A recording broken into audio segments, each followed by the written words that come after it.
Halo semuanya, selamat datang kembali di video analisa harian XAUUSD bersama Amandana. Ini adalah analisa harian XAUUSD pada hari ini, tanggal 1 Agustus 2024.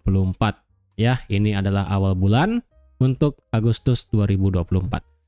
Nggak terasa ya, ini kita sudah melewati 7 bulan di tahun 2024. Nggak terasa cepat sekali waktunya ya. Seperti biasa, jika kalian semua suka dengan videonya, jangan lupa like dulu videonya, subscribe bagi belum subscribe, hidupkan lonceng, dan di-share ke yang lain. Oke, jadi bagaimana kemarin hasil FOMC-nya? Ya, ini kalau kalian lihat ini seperti yang saya bilang ya, ini marketnya naik. Jadi di sekitaran 2430 atau market itu break di atas 2432, harga langsung lari dan sekarang ini harganya sudah lari ya. Otomatis ini kita bisa untuk analisakan ulang karena ini sudah selesai semua ya, dan juga sudah melihat dari segi monthly. Oke, di sini benar aja apa yang dikatakan oleh Jerome Powell itu, apa yang saya kira kemarin adalah lebih kepada netral ya, netral dan tidak terlalu memberikan condong bahwa apa ini sebenarnya ataupun bagaimana market ke depannya ya. Cuma Jerome Powell tuh hanya memberikan statement-statement kecil ya, statement-statement kecil yang dimana sih ini kalian bisa buka di financialjuice.com, ini sudah kelihatan semuanya di merah-merahin ya. Tapi untuk secara singkatnya ya, secara overall sih apa yang dikatakan The Fed kemarin malam, bukan malam, tadi subuh ya, itu bisa saya katakan netral. Kenapa saya katakan netral? Karena Powell itu mengatakan memang ada kemungkinan ya, a rate cut could be on the table in September ya. Could be ya. Bahasa could be ini berarti memang kemungkinan bisa terjadi di September. Ya, masih ada bahasa kemungkinan. Terus ada juga bahasa yang dimana kalau semisalnya kita mungkin juga tidak akan memotong suku bunga. Karena mungkin aja di beberapa bulan ke depan inflasi malah naik, karena bisa dibilang apa tuh, confident-nya bisa menghilang ataupun sekarang kepercayaannya itu dalam hal suku bunga, kepercayaan dalam hal menghadapi inflasi kan sudah cukup tinggi, dengan mereka yakin itu di kuartal kedua kemarin inflasinya sudah menunjukkan gejala yang positif untuk bisa turun gitu kan. Ya, cuma masih ada ya bukan keraguan sih, lebih tepatnya kayak belum yakin ya, mungkin sama aja lah ya, bisa dibilang tidak pasti ya, tidak pasti, bukan ragu. Kok ragu kan gimana, kalau ini mereka itu tidak pasti dalam hal September apakah bakal ada potong suku bunga atau enggak, atau bahkan tidak ada pemotongan sama sekali, tidak terduga ya kan. Apalagi mereka tidak planning ya, mereka tidak planning kapan-kapan aja akan melakukan potong suku bunga ya. Tidak ada planning tidak ada planning tahun ini ada berapa kali rate cut. Ini cuma dibilang rate cut-nya kemungkinan akan terjadi di bulan September. Ini kan masih kemungkinan ya kan. Jadi kalau dilihat di sini, kalau ditanya pada saat September cut ini, jika memang inflasinya bergerak ke bawah dan sesuai ekspektasi, pertumbuhan ekonominya masih strong, kemudian labor market ataupun sektor tenaga kerja itu juga masih bagus, di bulan September kemungkinan kita ada rate cut ya kan. Ini saya bilang barusan ya, kalau memang inflasinya memang turun sesuai ekspektasi, kemudian growth-nya juga masih strong, dan labor market dan juga tenaga kerja itu masih bagus, ya udah, ini kemungkinan September bisa cut. Tapi kalau misalnya malah ekspektasi inflasinya malah naik lagi ya, Agustus kita akan bulan ini kita akan lihat data inflasi di Amerika, karena kalau dilihat data inflasi sekarang ya di Amerika itu kalau nggak salah, mana dia, inflation rate 3% ya, ini 3% ya, pertumbuhannya kan minus 0,1, kemudian inflasi sekarang adalah 3%. Nah, kalau sampai misalnya nanti di bulan kita akan melihat data mana, bentar saya cari dulu CPI ya. US CPI month of month. Ini saya mau bandingkan sedikit ya. Untuk US CPI month of month itu bukan, salah. Ini tanggal berapa terakhir? Tanggal 11 Juli ya. Berarti kita banding-bandingkan sekarang ya, tanggal 11 Juli. Oke. Tanggal 11 Juli. Terus ini kan statementnya tadi malam. Jika inflasinya turun ke bawah dengan growth ekonomi masih strong, kemudian NFP-nya juga masih stabil, tidak terlalu banyak pengangguran sekali, ya, ataupun masih banyak yang bekerja gitu kan, maka rate cut kemungkinan akan terjadi di bulan September. Nah, sekarang kita berandai-andai ataupun berekspektasi ya. Yang pertama adalah untuk dari monitor tool CME, ini bulan September diproyeksikan untuk sekarang adalah 88% pemotongan suku bunga. Ya, pemotongan suku bunga. Jadi kalau dilihat probability-nya ini belum berubah banyak ya. Kalau dilihat kan previous week-nya di sini 89, sekarang 88. Jadi tidak terlalu banyak berubah. Nah, sekarang kita berandai-andai lah bahasanya, ataupun kita coba bukan terburuk sih, seandainya ya, seandainya. Kita lihat sekarang inflasi di Amerika 3% dengan pertumbuhan inflasinya adalah minus 0,1 dengan non-farm payroll masih di 206.000. Ya, kita bahasanya adalah inflasi dulu.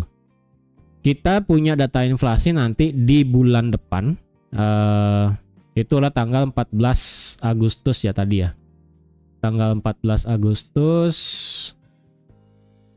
Ini tanggal berapa ini? Ini tanggal 19 September. Oke, tanggal 14 Agustus itu kita ada CPI ya. Kemudian di bulan September kita lihat inflasinya bulan hari apa ya? Hari minggu pertama nggak ada, minggu kedua. Oke, minggu kedua. Berarti kita ada data inflasi lagi 2 kali sebelum pemutusan suku bunga di tanggal 19 September. Karena data inflasi yang keluar di di 2 bulan ke depan adalah di tanggal 14 Agustus dan di tanggal 11 September. Ya, kita masih punya 2 data inflasi. Nah, kalau seandainya pertumbuhan inflasinya ini malah naik lagi, ya, pertumbuhan inflasinya naik lagi, ini sini kan minus 0,1. Kalau nanti misalnya di bulan sekarang Agustus ini naik ke 0,1 atau 0,2, kemudian di bulan September naik ke 0,3, 0,4 yang menyebabkan CPI year on year-nya itu naik dari 3% naik lagi ke 3,3, 3,5. Worst case-nya adalah tidak akan ada yang namanya potong suku bunga dan market berarti salah berekspektasi. Ketika market salah berekspektasi, apa yang bakal terjadi? Kalian akan melihat indeks dolar yang luar biasa menguat nanti. Ya, luar biasa menguat karena September kan diekspektasi akan cut rate. Tapi kalau seandainya sampai September nggak ada cut rate, itu USD bakal benar-benar menguat gila-gilaan ya, karena itu marketnya salah berekspektasi. Apakah market bisa salah? Ya bisa aja ya kan, karena kan ini kita kan masih punya data CPI lagi 2 bulan, NFP lagi 2 kali ya kan, Jumat ini dan juga Jumat depan, Jumat September maksudnya. Kemudian data retail sales dan sebagainya masih punya data lagi 2 kali. Kalau itu datanya mencerminkan jelek ya, growth-nya turun, kemudian pokoknya yang tidak sesuai dengan yang ini tadi ya. Jika inflasinya malah naik, growth ekonominya turun, dan labor marketnya malah jelek gitu kan, maka kemungkinan di September itu malah nggak akan ada potong suku bunga, yang otomatis market salah ekspektasi, salah price in, USD bisa tiba-tiba menguat ya. Karena untuk sekarang ya, karena kemarin itu tidak ada tidak ada kejelasan, lebih tepatnya itu sikapnya netral di Jerome Powell, sehingga pergerakan XAUUSD sekarang ini kenapa naik? Karena berita fundamental ya. Kalau kalian tahu itu petinggi di Hamas itu kan assassinate ya di Iran kalau nggak salah ya. Jadi ya ini pokoknya itu Iran issue order to strike Israel. Jadi makanya oil itu naik dan juga ini emas juga naik. Jadi emas ini naik bukan serta-merta USD-nya melemah ya. Karena ya kalau kalian lihat di currency pair ya ataupun di forex pair itu tidak ada pergerakan sama sekali, terutama di major pair ya. Major pair itu stuck. Ini untuk pertama kalinya pada saat FOMC major pair diem ya, ini jujur. Oh sorry, salah pencet. Untuk pertama kalinya major pair itu benar-benar nggak gerak pada saat FOMC. Biasanya itu pasti gerak ya, entah dia bakal buat spike atas bawah atau gimana. Mungkin di sini saya contohkan ya, untuk di Euro USD kalian bisa lihat ini nggak gerak loh di jam 2 pagi ini, cuma segini doang. Apa ini nggak gerak? GBP USD juga nggak kemana-mana, ini cuma turun sedikit kemudian naik lagi dan berhenti. Ya kalau XAU USD beda ya. XAU USD beda. Ini karena news dari fundamental yang dimana ya itu ya di Timur Tengah lah ya, pokoknya itu kembali lagi memanas, ini meningkat lagi. Oke, jadi intinya FOMC semalam itu netral. Jerome Powell tidak mengatakan akan benar-benar potong suku bunga di bulan September, tapi apapun bisa terjadi. Ya, ingat kita masih punya 2 bulan lagi untuk data-data penting. CPI lagi 2 kali, NFP lagi 2 kali, PMI Manufacturing Services masih 2 kali, Retail Sales masih 2 kali, New Home Sales masih 2 kali, GDP kayaknya lagi sekali, ya kalau nggak salah GDP lagi sekali. Apa lagi yang penting ya? Udah sih itu aja, ya itu aja yang penting. Jadi kayaknya sih ini apapun bisa terjadi lagi 2 bulan ya. Tapi kalau sampai misalnya benar-benar market itu salah price in, wah sorry to say, mungkin kalian bakal bisa melihat kejadian luar biasa lagi. Oke, sekarang kita analisa teknikal ya. Tadi sudah secara fundamental sedikit dan sekarang kita ke ya teknikal dikit lah ya. Lebih bahas kita ini bakal mau kemana ini XAUUSD, apakah benar-benar bakal membuat all-time high baru atau gimana ya. So far ini marketnya kena apa ini di 2458, kena support become resistant ya. Iya, support become resistant yang dia di H4. Satunya reject panjang sampai 2450. Oke. Oke. Kita ulang dari monthly. Monthly, wah kita ternyata ditutup dengan power bullish yang sangat luar biasa kencang ya, seperti sudah saya bilang. Market itu kalau mau bullish dia harus tutup di sini, tutup di atas high di sini, dan harus tutup di atas 2400, which is sekarang marketnya sudah melewati semua tembok yang sudah saya buat ya, 2387, 2400 dan 2431. Temboknya sudah dihajar semua. Dan ini hampir dihajar ya, di high di bulan Mei itu hampir dihajar, hampir close di atas sana. Tapi at least 3 syarat ini sudah lewat semua, yang berarti kita positif bullish untuk di bulan Agustus ya. Nah karena ini masih awal bulan ya, ekspektasinya gimana nih? Ekspektasinya karena ini bullishnya kencang sekali ya, otomatis yang saya inginkan kalau memang market ini mau bullish ya at least lah kita harus bisa melihat koreksi turun sebelum all time high baru biasanya ya kan. Nah kalau koreksinya sekarang sampai mana?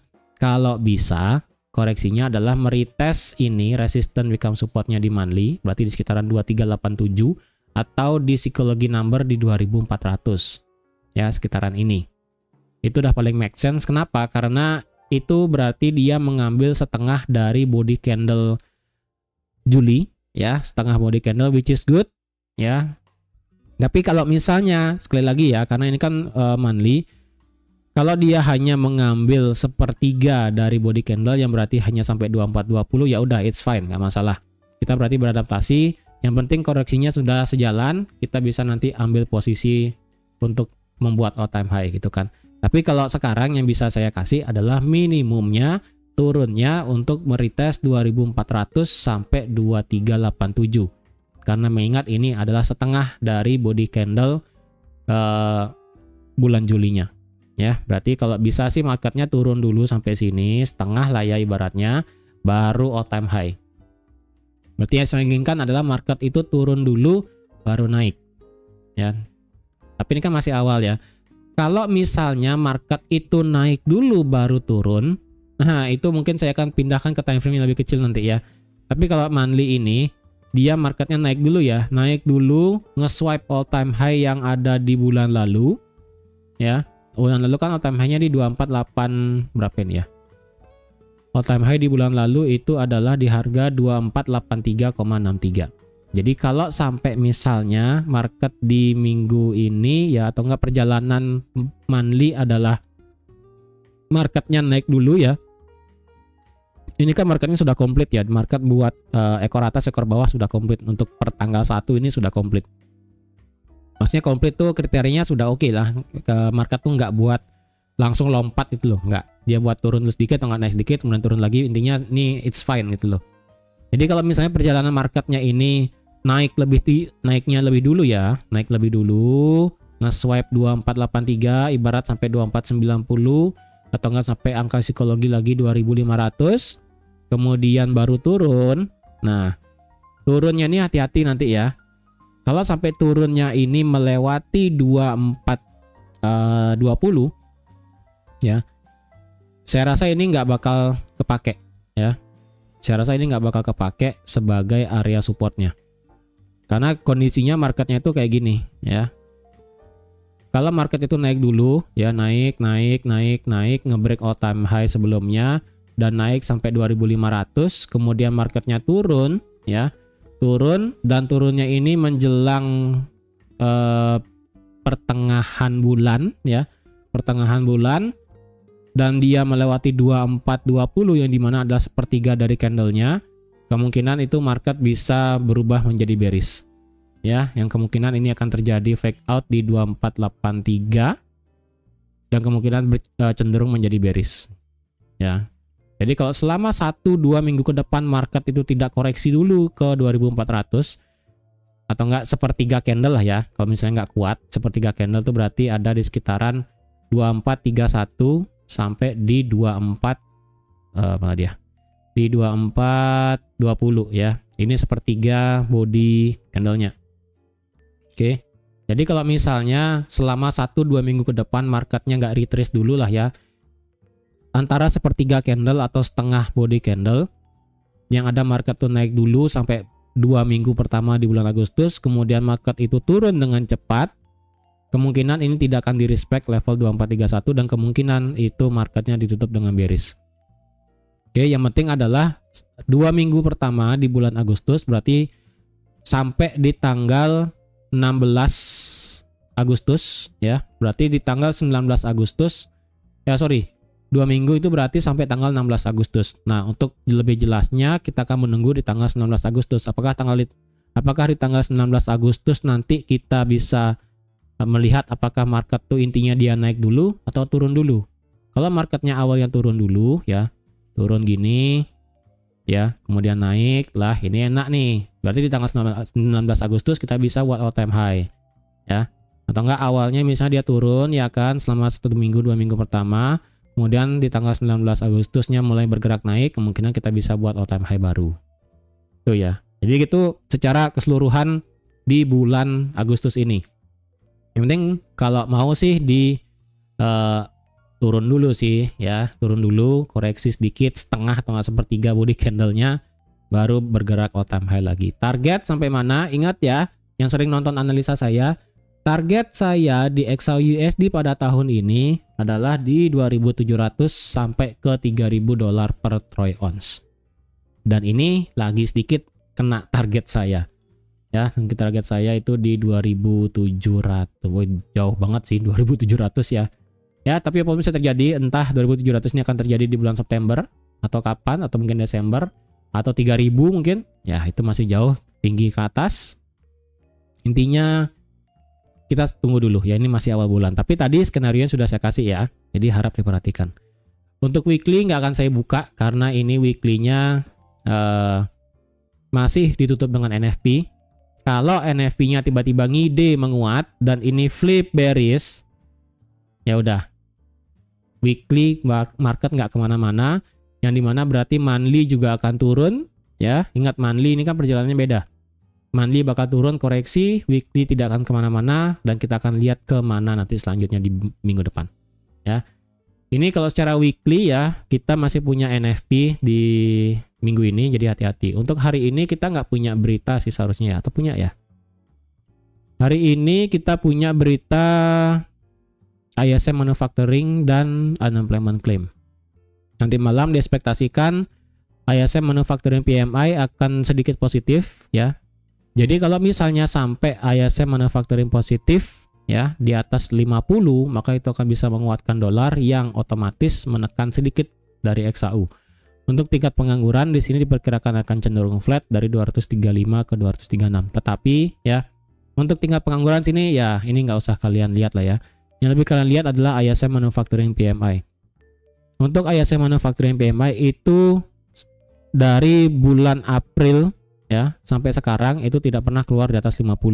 Yang dimana berarti dari sektor manufaktur itu selalu mengalami kontraksi, yang dimana kita tahu bahwa data manufaktur seperti New York Empire State dan sebagainya itu datanya selalu minus ya kan, minus ataupun kecil banget angkanya. Jadi kalau dilihat ISM Manufacturing PMI kalau sampai bisa keluar di atas 50, maka itu akan membuat shock di market sedikit dan bisa menekan XAU USD lumayan. Nggak lumayan banget sih, cuma ya adalah koreksi turun untuk penting market tuh berbuat kenaikan lagi gitu. Tapi kalau ini tetap keluar di bawah 50 atau nggak keluar di 48 pas ya ataupun merah hasilnya, ya udah XAU USD bisa lanjut naik tidak peduli apapun itu. Ya. Oke. Kemudian kita lihat ke daily. Ke daily ya. Ini marketnya jelas banget ya. Ini marketnya yang pertama dia sudah ngelewatin ini. Kemudian market selanjutnya dia sudah melewati ini juga. Salah. Marketnya juga sudah melewati ini, which is fine ya kan, break ke atas. Nah berarti otomatis kita punya satu resisten doang yang kita bisa pakai, yaitu di sini ya. Ini adalah resistannya, kemudian ini adalah supportnya yang di daily. Ini support, ini support, ini support ya. Kemudian resisten kita cuma ada satu doang di sini. Secara daily ya ini marketnya kalau kalian lihat hitung Fibo-nya, marketnya sudah 61,8. 61,8 kemudian bergerak naik. Nah kalau kalian ukur balik sekarang Fibo-nya dari sini sampai sini ya, sebenarnya sih belum bisa diukur Fibo-nya dibalik ya. Sebenarnya untuk pengukuran Fibo yang dibalik itu belum selesai, belum bisa. Kenapa? Karena titik nolnya belum lewat. Kalau titik nolnya lewat, baru kita akan mencari extension. Untuk mengukur extension ya baru kita tuker ya, bukan ditukar sih, dibalik Fibo-nya dari di sini titik nolnya dan titik 100-nya di sini. Nah dengan demikian baru kita dapat 1272 ada di 2520, 1618 ada di 2565. Paling jauh sampai sana kalau all time high-nya di break ya, titik nol tadi di break, baru kita bisa mengukur untuk mencapai extension. Tuh ya. Jadi otomatis ini masih bullish sekali. Dan pertanyaannya mungkin apakah ini bakal stay bullish ya? Who knows? Apakah NFP bakal bisa membuat all time high? Apakah nanti malam gara-gara ISM Manufacturing PMI bakal break all time high lagi? Ya, mungkin aja. Tapi yang penting adalah secara USD tidak terlalu lemah ya. USD itu flat aja, tidak terlalu kemana-mana. Ini XAU-nya naik gara-gara di Timur Tengah ya, itu intinya. Oke, tadi secara daily, kemudian secara H4 ya. Secara H4 kemarin sudah saya kasih tahu untuk mengukur Fibo-nya dari sini sampai sini. Kalian sudah lihat ini harga berhenti di 1272 Fibonacci dan di sini ketabrak support become resistannya di sini. Kalau gitu apakah kita boleh nge-sell? Ya silahkan. Ya kalau kalian mau nge-sell di sini per video nanti kalian tonton. Kalian mau nge-sell di sini mau silakan, asalkan kalian tahu risk-nya di mana. Ya so far sih ini H4 masih kuat banget naik ya. H4 masih kuat banget naik. Jadi kalau kalian ngide buat nge-sell silakan, resiko ditanggung masing-masing. Ya ini H4 ini masih bullish sekali, nggak ada obat ya kan. Dan ini otomatis kita sudah melakukan yang namanya change of character ya. Kita sudah melakukan change of character dan kalau kita tarik sekarang Fibo-nya ya, berarti Fibo-nya kita tarik dari sini ke sini. Sebenarnya sih ini belum selesai ya. Ini titik nolnya belum kelihatan. Apakah benar ini titik nol atau enggak? Belum. Ya kalau ini break lagi ke atas, ya geser lagi titik nolnya. Ya kalau ini memang titik nol terakhir, ya kalian bisa lihat 38,2 itu di 2418 yang dimana inilah resisten become support sebelumnya di sini. Kemudian 50% juga adalah resisten become supportnya juga. Kemudian 61,8-nya itu adalah area demand-nya. Nah, ini baru kalian lebih clear ya, kelihatan. 38,2 adalah resisten become support sebelumnya, walaupun ada demand kecil di sini, tapi ini demand sudah nggak fresh, jadi sini saya lebih prefer melihatnya sebagai resisten become support. 50% sebagai angka psikologi juga 2400 ya kan. Kemudian di sini juga ada resisten become support juga. Kemudian 61,8 itu baru area demand-nya di sini. Itu. Oke, kalau memang titik nolnya di 2458, kalau geser ya udah, mungkin kalau digeser mungkin kayak gini juga bisa ya kan, kalau sampai 2483 tergantung di mana titik nolnya. Ini so far titik nolnya masih di sini ya. Karena koreksinya belum kelihatan. Kalau nanti koreksinya sudah kelihatan ke bawah baru benar kita bisa tarik titik nolnya. Oke, tapi yang penting untuk secara H4 ya ini kalian bisa petakan ya. Ini ada resisten become supportnya juga di 2420, kemudian demandnya yang benar-benar demand adalah di 2390 di sini secara time frame H4. Oke. Secara time frame H4. Sekarang kita ke time frame H1. H1 ini marketnya jelas banget dia ketabrak ini ya. Dan kalau dilihat di sini ada satu demand kecil sekali ya. Demand kecil sekali dan demand ini pun sudah di break. Ya, ini kalian lihat sudah ditembus dan ini marketnya ya ini nggak bakal respect area demand sih. Kalaupun sekalinya turun ya mungkin dia memang turun karena menabrak level penting. Karena di sini ada namanya support become resistance-nya. Bekas supportnya di sini. Dan ini pun belum di retest juga sebenarnya. Ya, untuk area supply-nya yang bisa saya kasih adalah di sini, di paling pucuk di sini H1 ya. Yang dimana untuk area supply-nya di sini cukup lebar memang. Ya, cukup lebar. Dan kalau diperhatikan itu kalian bisa pakai di, wah ini untuk harganya sih di sini saya rada bingung ini mau dipakai di mana ya. Nah, coba dibawa dikecilkan sedikit. Ini nggak ada. Ini kecil sekali di sini. Ini sih sudah pernah dites sekali ya. Ini sudah pernah dites sekali kemudian turun dan ini break lagi. Karena ini ada swingnya ya, ketika dia turun, ini kan market naik, kemudian begini. Nah ini tidak akan saya pindah untuk supply-nya. Kalau misalnya supply-nya kayak begini ya, dia turun, naik, dan turun, baru saya akan pindah supply-nya ke sini. Tapi karena ini marketnya turun, naik, turun, beda. Dia tidak langsung turun ketika kena area supply. Saya akan tetapkan area supply-nya di sini. Tapi kalau kalian mau pakai area supply yang terbaru, yang baru dibuat, ya, berarti di sini. Ini area supply yang terbaru. Kalau cari orisinilnya di sini. Kalau yang dicari terakhir, benar-benar terakhir yaitu di sini. Yang ada di sekitaran 24. Kenapa saya ingat 23 mulu ya? Di sini sih, di 2465 lah ya, 2465 lihat sih. Tapi kalau saya sih ini nggak akan saya pakai sih, ini nggak akan saya pakai. Yang saya pakai ini hanyalah sebagai resistance become support, support di break sebagai resistance, support di break, dan ini saya pakai 2465 sebagai area ya support become resistance aja di sini ya. Kemudian H1 ya tetap di sini ya, tadi di sini di 2430 berarti sekarang ya. 2430 sebagai area tahanan karena ini adalah ya ini pucuknya ya, pucuk. Kemudian di sini marketnya membuat liquidity di sini ya, marketnya membuat liquidity. Jadi kalau sekalinya ini break ya, sekalian di marketnya misalnya ini turun ya, turun, ini turunnya bisa langsung jauh sampai ke area demand. Di sini ada area demandnya seperti yang sudah saya gambar kemarin ya, update-nya di sini. Dan untuk area demand selanjutnya itu ada di sini.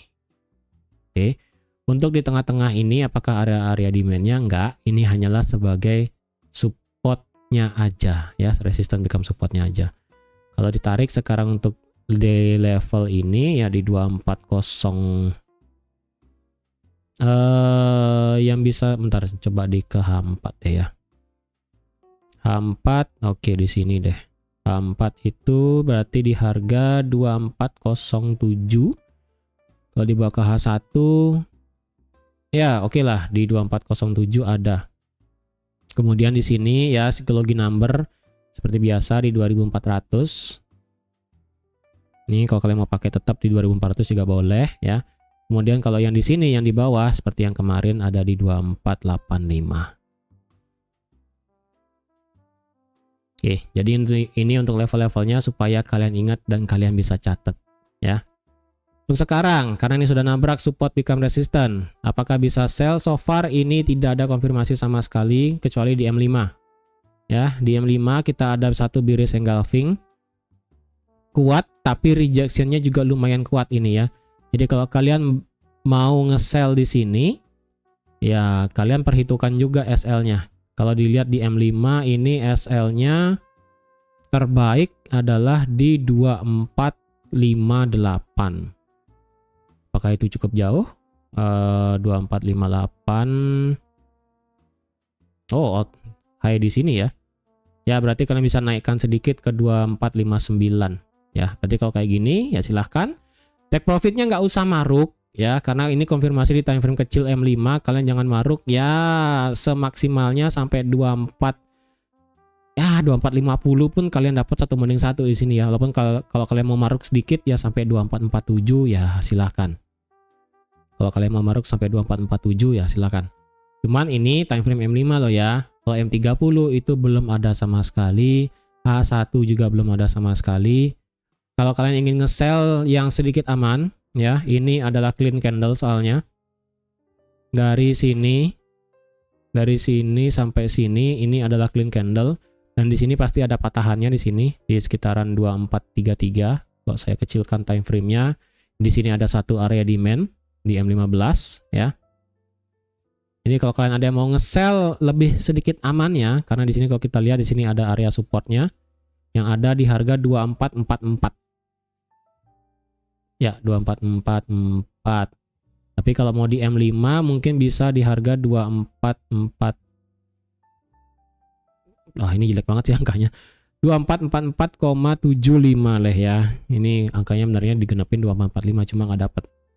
Ya, jadi kalau nanti misalnya harga turun ke bawah ya, turun ke bawah melewati ini ya, kalian bisa nge-sell targetnya sampai 2436, 2434 di sini bisa ya. Terus kalau mau nge-buy di 2434 bisa, yang penting pada saat dia turun di sini ya, jangan sampai dia ngambil 100% area demand-nya. Dia turun sampai sini aja 2434, kemudian terjadi bullish engulfing ataupun rejection, ya kalian nanti bisa buy sampai 2450 bisa ya. Itu. Jadi kalau mau counter sekarang, tapi kalau ini lihat videonya sih sudah lewat ya kalian. Jadi kalau kalian menonton video ini harganya sudah turun di bawah 2450 ya kalian nggak nge-sell juga di 2450 ya, jangan gitu loh. Jangan nge-sell di 2450. Kalau saya nge-sell di sini, ini barusan saya nggak nge-sell sih. Saya lebih baik nge-buy, bodo amat apapun yang terjadi saya intinya tetap nge-buy.